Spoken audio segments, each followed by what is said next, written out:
Hey, what's up, guys? I got an interesting question for you that people probably never thought of, but I thought of it recently for a reason. One interesting thing is Doug Bowser said, "Oh, don't worry. That's why there's the Switch if you can't afford Switch 2." Let me ask you a funny question. And this question is going to show you why an all digital future shall never happen. What happens when Switch 1 isn't supported anymore? We've already seen the Wii U, and the 3DS eShop get shut down, which means the virtual console purchases you can't re-download. So essentially, Nintendo took all your money, you agreed to terms of service, and you were borrowing their software. Guess what? It's going to happen to the Switch. Think about that. That's the problem with an all digital future. Because we all know eShop is not going to be run forever after the Switch 1 is abandoned. Think about all of those digital games you bought on your Switch, the loyal customers, right? It's going to be gone. I really like the answer, from Nintendo to see what they'd say because we all know the Wii U, and 3DS eShop closed. You really thought that the Switch shop, Switch eShop is going to run forever? And that's the problem with an all digital future because these companies, and not just Nintendo, don't want you to own anything. They would rather you borrow their software and then they could take it anytime they want. They already took your money, so why would they care if they take the games so you can't re-download them? Because that's exactly what they did with the Wii U, and 3DS. They took our money. You can't re-download your purchases. You're lucky if your system isn't broken that you still have those purchases. So, my question to you is how long do you think they're going to support the Switch 1? I'll tell you, I've heard rumor. It's not long at all. So now, every single digital purchase you made on the eShop, it's not going to matter. The only thing that'll matter is physical games, but even that is interesting because I always wondered why digitally you had to authenticate it with Wi-Fi. Every digital purchase you have to be connected to Wi-Fi to authenticate that you purchased it, right? How is it going to be authenticated if the whole shop is shut down? At least a physical game, I could put it into the system and just play it. But digital, you have to authenticate it through Wi-Fi. Isn't that an interesting thought? These companies don't want you to own anything and be happy. Klaus Schwab said it. You're going to own nothing and be happy by 2030. And these companies want an all digital future. Because one thing about Nintendo, they don't make profit off of used games. They would love GameStop to go out of business. And that's why I support GameStop. Because even though their trade is abysmal, they still are a good place to buy games because many people trade in games. That makes a variety of games. And at different GameStops, they all have different stock. Well, there's a huge problem with that too, because GameStop is shutting down everywhere. I had one close to me in Fields Corner, gone. One in Dedham, gone. One in Walpole, gone. One in Winter Street downtown, gone. Eventually, GameStop is no longer going to exist, right? And you will have to buy these on eBay or Amazon, Walmart. And Walmart's a good place to shop, by the way. You can save a lot of good money at Walmart. If you don't shop at Walmart, then I suggest you should do that.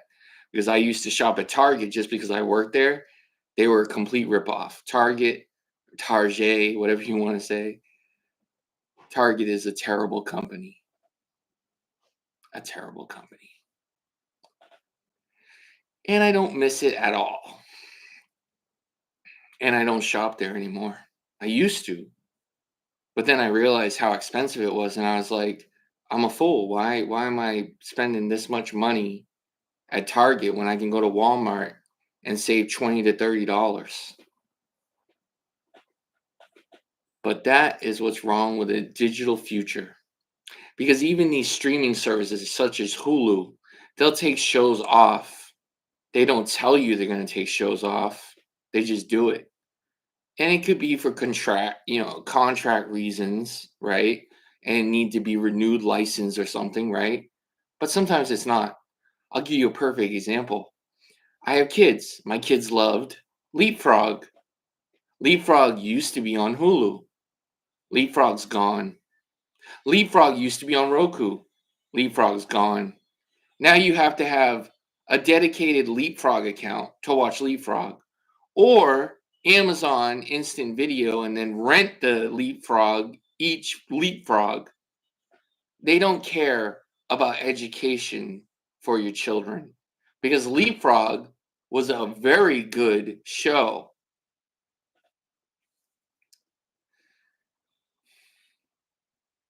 I don't want an all digital future. I am a physical game collector.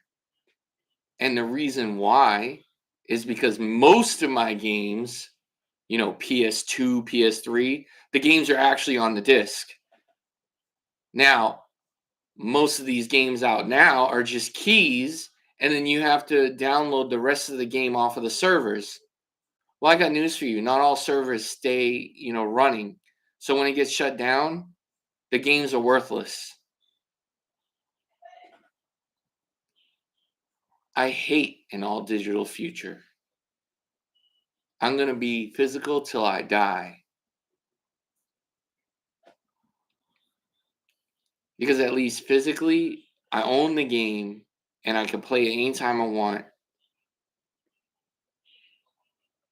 These other games, you have to be connected to the internet or you can't play it at all. Even the game key card for the Switch 2 is interesting. And it makes me very mad, actually. One feature about the Switch 2 that I don't understand how they pulled it off, you have to authenticate the game key card, but here's the catch. You only have to do it once. Nintendo, you mean to tell me that you couldn't figure out a way to have our digital Switch games on Switch 1 authenticate it once and never again? Nah, that makes me really mad. That you made this game key card, you authenticate it once and you never have to authenticate it again. And there's confusion with the game key cards too. Does the game key card download into your friends and then you could share the game key card and both systems have the download? They don't tell us anything. And that's one thing that I got really mad about. The Nintendo Direct didn't tell us the price of the system. It didn't tell us the price of Mario World by itself, which is 80. Majority of these games are 80. That's insane. And I don't see how anyone could justify a game being $80. Mm-mm. Essentially, what that means is just two games is $160. I can buy 40 Steam Deck games for $160, maybe even more. Because the Steam Deck, it isn't $80 a game. You can get games on sale and they could be $7.50 and they're good games. They're just old games. Now, I'm not saying the Steam Deck only has old games and at cheap prices, but I am saying they're not $80 a game. I'm going to tell you what's going to happen. Ready? The AA, right, and the AAA are going to compete. The AA can't stay at 40, so they'll change to 60 to try and compete with the AAA companies such as Rockstar, right? What's going to happen is either the AAA is going to make way more money than the AA, and then the AA is going to go out of business.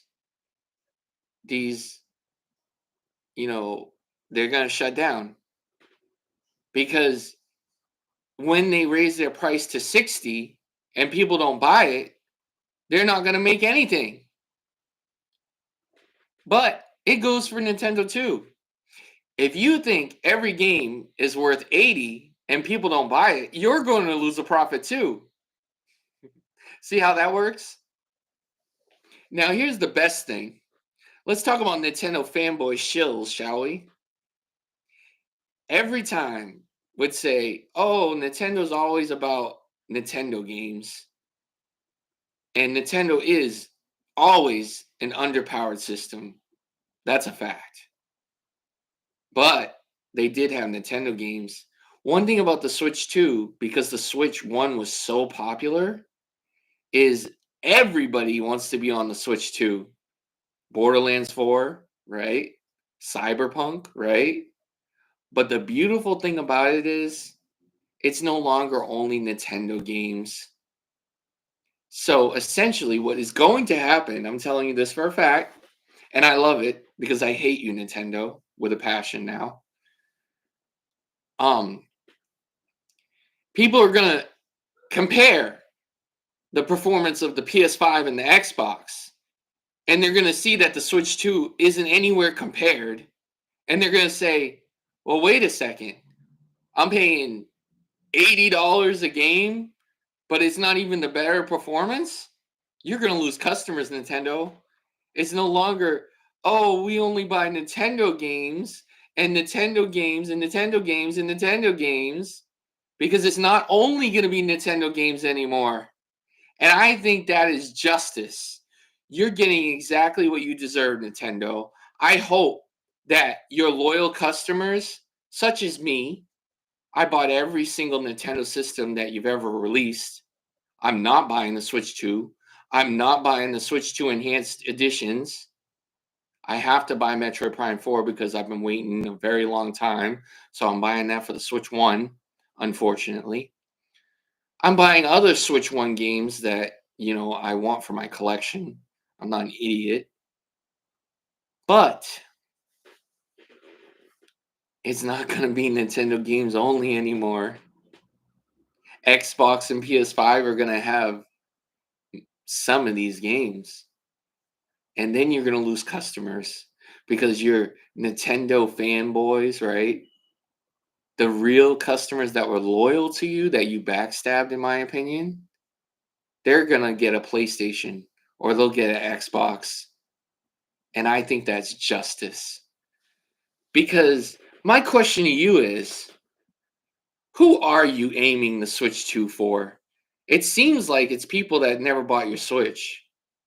And the reason why I say that is because majority of these games we've already had. We've had Legend of Zelda Tears of the Kingdom. We've had Legend of Zelda's Breath of the Wild. We've had Kirby Forgotten Lands, right? Majority of your launch titles, they're not new.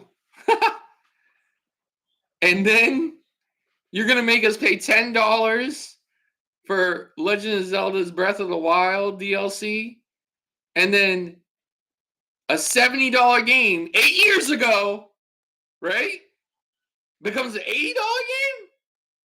How is that possible? How could a company do that? Only Nintendo could do that. And then the DLC is not even included in Legend of Zelda Tears of the Kingdom. Just because it's 120 frame rates per second doesn't mean it's going to be optimized for it. You would have been better off using 60 frame rates per second, no 4K, and only 1080p, and that would have decreased the price of the system and made it affordable. Because I don't care what the Nintendo fanboy shills go, oh, you're poor, you're poor, you're poor. This is what you're not understanding. It doesn't matter if we were poor, right? But it's also the principle. Because if we allow all the game companies to charge whatever they think is worth it, and we just buy it, eventually the prices are going to be astronomical. They're going to be unrealistic. People are going to buy $80 games expecting that the development was the best ever, and then the performance better be up to par. And if it's not, people aren't going to buy your games. Duh! So all you're doing is messing yourself over, Nintendo. I told you. And a lot of my friends are like, you're going to buy the Switch 2. I know it. I know it. I know. No, I'm not. In fact, I'm a video game protester. I'm not buying video games anymore until a video game crash happens. And that's exactly what's going to happen. Because these rich people are messing it up for working class and paycheck to paycheck families. Let's talk about the Switch 2 and the price. The standalone system is $450. Mario Kart World is $50. So the bundle's $500, so you save $30. Well, there's a problem with that. The Mario Kart World, everybody's going to want it. So it's going to sell out, and then you have to get the standalone system. When you get the standalone system, if you want Mario Kart World, it's $80.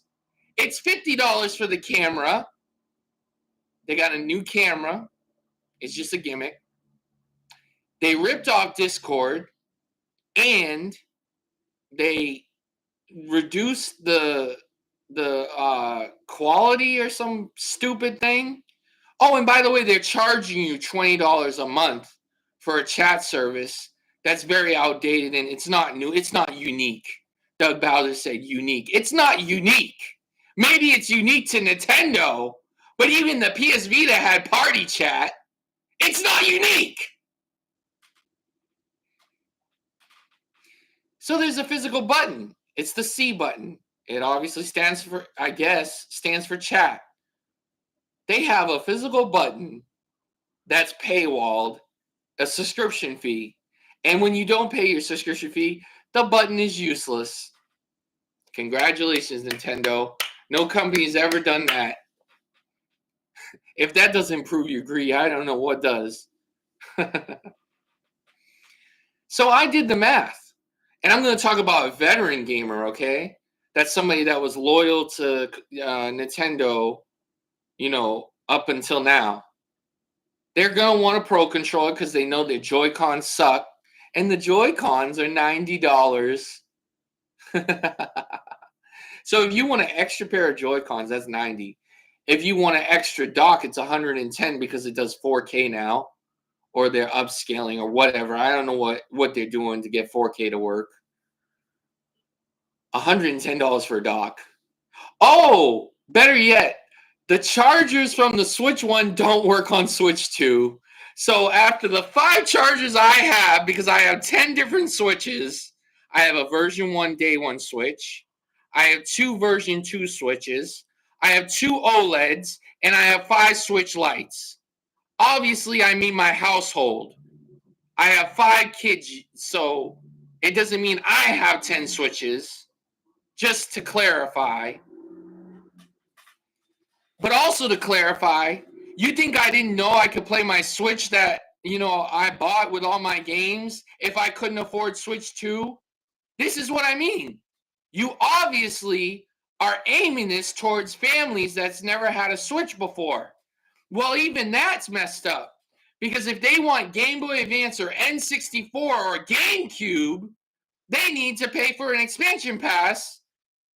And that's yearly. Yearly.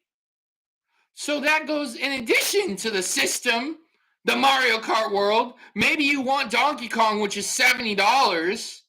This adds up to $1,000 if you want the bundle. This system, the price with all the accessories and games is insane. The standalone price is fine. $450, I'm fine with that. I paid $650 for my OLED Steam Deck that has 1 terabyte NVMe, right? So that debunks you, Nintendo shills me being poor, you idiots. OLEDs aren't cheap. I have 2 of them. Okay? Do the math, right? 700, maybe tax too. So 800 for both of them. It's not about the money. It's about the principle. If we let every single company walk all over us, they're going to keep doing it. And they'll get worse and worse and worse. And I think it's insane. You can complain about eggs, and you can complain about gas, and you can complain about all these different things, but you can justify $80 for Nintendo.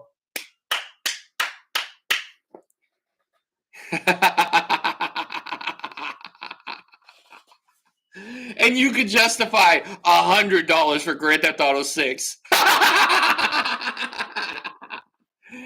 Keep giving your money to these billionaires. And then if you are rich, you'll be poor like me.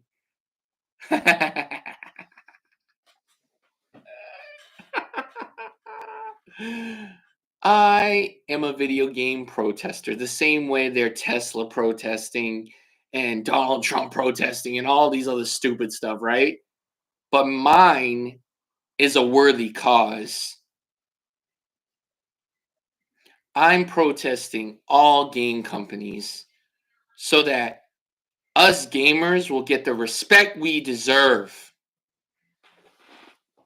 The customers are the ones that should decide if a game is worthy of $80 or not you, Nintendo. You shouldn't be able to dictate to us what you think every game costs. I don't know about you, and I'm not a company, but I would want the most profit. So I'm going to make every excuse at why every single game should be $80. And if I was a third-party developer, I make every excuse why I can charge up $20 more than normal because they're just trying to survive. Eventually, what's going to happen is all of the AA are going to get shut down, and then AAA are going to be the only ones available. Then you have no choice. And I think that's exactly what all these game companies want. They want you to have no choice in digital ownership, which you're borrowing their software and they can take it away anytime they want. You own nothing and like it. Or you have to pay an exuberant price of all the AAA games that aren't going to be up to par. A video game crash is on the horizon. I'm telling you that now. Because I know I'm not the only one not buying the Switch 2. I know people, oh yeah, by the way, you guys are going to like this. I made it my duty anytime I meet anyone, I'm going to tell them how much of a scam Switch 2 is. So congratulations, Nintendo. Congratulations. I was mad at you about Virtual Console for my Wii, Wii U, and 3DS. And I feel like you're thieves and you took my money and I can't even re-download my purchases. I made a petition about that and I shared it on your site. So I hope all the Nintendo gamers see that petition and sign it. But what I'm saying is, right, Nintendo, you're going to get exactly what you deserve. You were arrogant. You were greedy. And let's talk about Doug Bowser, shall we? Do you guys know how greedy EA is? They're very greedy, just to let you know. Well, it just so happens that Doug Bowser was vice president of EA, which is Electronic Arts. And he's, get this, Bowser is the president of Nintendo. So the evil villain of Mario is the president of Nintendo. I'm sure that the greed of EA is now the greed of Nintendo. And in my opinion, because I hate Apple with a passion, the only thing I ever got was an iPod Touch. I never got an iPhone. I never got a Mac, right? I hate iPhone. I love Android. Android for life. And Samsung. Galaxy, of course. But here's the thing, ready? Nintendo is turning into Apple. That's what's happening. And all these game companies or companies in general are anti-consumer. And people are finally opening their eyes how much anti-consumer they really are. So join the force. Become a video game protester. Don't buy any more video games. Let's have a video game crash. All right, bye. I got